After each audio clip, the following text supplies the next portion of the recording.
শ্ৰীমন্ত শংকৰদেৱ সংঘৰ যোৰহাট জিলা শাখাৰ নামঘৰত সংঘৰ ৯৪ সংখ্যক বাৰ্ষিক অধিৱেশনৰ বাবে সেৱা বাহিনীৰ জনজাগৰণ সভা।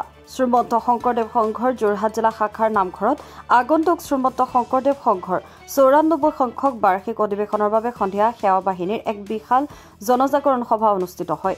দিহা নামেৰে আৰম্ভ হোৱা এই সভাত অধিৱেশনৰ প্ৰস্তুতি কিদৰে কৰিব, কিদৰে আগবাঢ়িব সেই সন্দৰ্ভত সেৱা বাহিনীৰ সৈতে আলোচনাত মিলিত হয়। আনহাতে এই সভাত উপস্থিত থাকে শ্ৰীমন্ত শংকৰদেৱ সংঘৰ পদাধিকাৰ ভৱেন্দ্ৰনাথ ডেকাৰ লগতে শ্ৰীমন্ত শংকৰদেৱ সংঘৰ বিষয়ববীয়াৰ লগতে বহু ৰাইজ।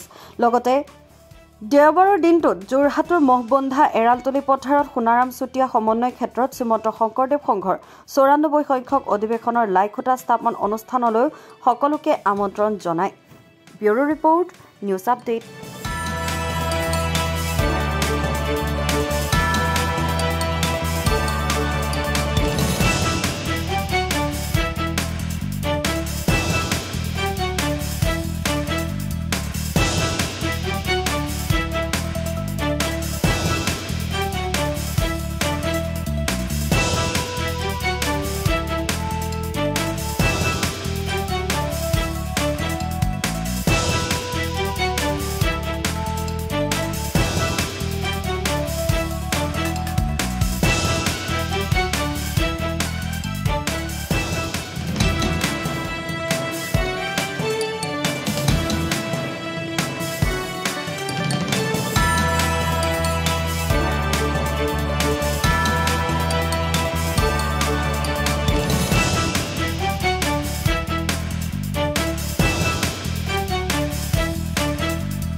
আজি আমাৰ এটা পবিত্ৰ দিন।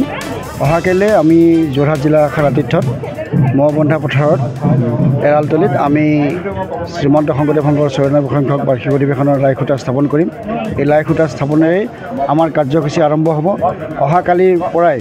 অহাকালি লাইখুটা স্থাপন কৰাৰ পিছৰ পৰাই তাত পূৰ্ণগতিত কাম চলিব। তাত আমাৰ লক্ষ লক্ষ ভকত শ্ৰীমন্ত শংকৰদেৱ সংঘৰ উপৰিও বাহিৰৰ ভকত, বিভিন্ন ৰাজ্যৰ পৰা ভকত আহিব। তেখেতসকলে শ্ৰীমন্ত শংকৰদেৱ সংঘৰ অধিৱেশন চাবৰ কাৰণে, উপভোগ কৰিবৰ কাৰণে খুব আগ্ৰহেৰে বাট চাই থাকে। গতিকে আমি আশা ৰাখিছোঁ যে আমি এইবাৰ যোৰহাট জিলা শাখাৰ আতিথ্যত শ্ৰীমন্ত শংকৰদেৱ সংঘৰ আটাইতকৈ মানে উচ্চ পৰ্যায়ৰ আটাইতকৈ আকাংক্ষিত, মানে এইটো আমাৰ সমগ্ৰ ভাৰতবৰ্ষৰ মানুহৰ, অসমটো দূৰৰে কথা, ভাৰতবৰ্ষৰ মানুহৰ এটা আকাংক্ষিত অনুষ্ঠান শ্ৰীমন্ত শংকৰদেৱ সংঘৰ বাৰ্ষিক অধিৱেশন। এই অধিৱেশনখন আমি সফল কৰিবৰ কাৰণে চেষ্টা কৰিম। ইতিমধ্যে আদৰণি সমিতিয়ে পূৰ্ণ প্ৰস্তুতি চলাইছে। আমি আশা ৰাখিছোঁ এই অধিৱেশনখনে এটা মাত্ৰা প্ৰদান কৰিব। আৰু আজি আমাৰ হাজাৰ হাজাৰ যুৱক যুৱতী ইতিমধ্যে আহি গোট খাইছে। আমি যুৱক যুৱতীসকলক লৈ, আই মাতৃসকলক লৈ আমি এখন জাগৰণ সভা অনুষ্ঠিত কৰিম। এই জাগৰণ সভাৰ জৰিয়তে আজিৰ পৰাই শ্ৰীমন্ত শংকৰদেৱ সংঘৰ ৯৪ সংখ্যক অধিৱেশনখনি জাকত জিলিকা কৰিবৰ কাৰণে আমাৰ প্ৰতিগৰাকী ব্যক্তিয়ে ইয়াত আন্তৰিকতাৰে কাম কৰিব। আৰু সেই আশাকে ৰাখি আমাৰ প্ৰস্তুতি সম্পৰ্কে আমি আলোচনা কৰিম। এতিয়া আমি কেনেধৰণৰ প্ৰস্তুতি ল'ম, কেনেধৰণে আগবাঢ়ি যাম, এই গোটেই কথাখিনি আমাৰ উঠি অহা যুৱশক্তিক তেওঁলোকৰ জৰিয়তে আমি আমাৰ এই গোটেই বাৰ্তাটো আমি যাতে সমস্ত অসমলৈ বিয়পাই দিব পাৰোঁ, তাৰ কাৰণে আমি চেষ্টা কৰিছোঁ। কালিতো ১৫-২০ হাজাৰ ভকত আহিব। ইতিমধ্যে বিভিন্ন ঠাইৰ পৰা আহি আছে, ৰেলেৰে আহি আছে, বাছেৰে আহি আছে। ইতিমধ্যে কিছু সংখ্যক আহি উপস্থিত হৈছে। গতিকে আমি আশা ৰাখিছোঁ যে এই অনুষ্ঠানটোৱে এটা বেলেগ ধৰণৰ মাত্ৰা প্ৰদান কৰিব। আপোনালোকে কালি আহিব, মই খুব আশা কৰি আপোনালোকক অনুৰোধ জনাইছোঁ। আপোনালোকে আহিলে অনুভৱ কৰিব পাৰিব যে শ্ৰীমন্ত শংকৰদেৱ সংঘৰ লাইখুটা স্থাপন কেনেকৈ হয়। ইয়াৰ অধিৱেশন আপোনালোকে দেখিছে, হয়তো পৰৱৰ্তী সময়ত দেখিব।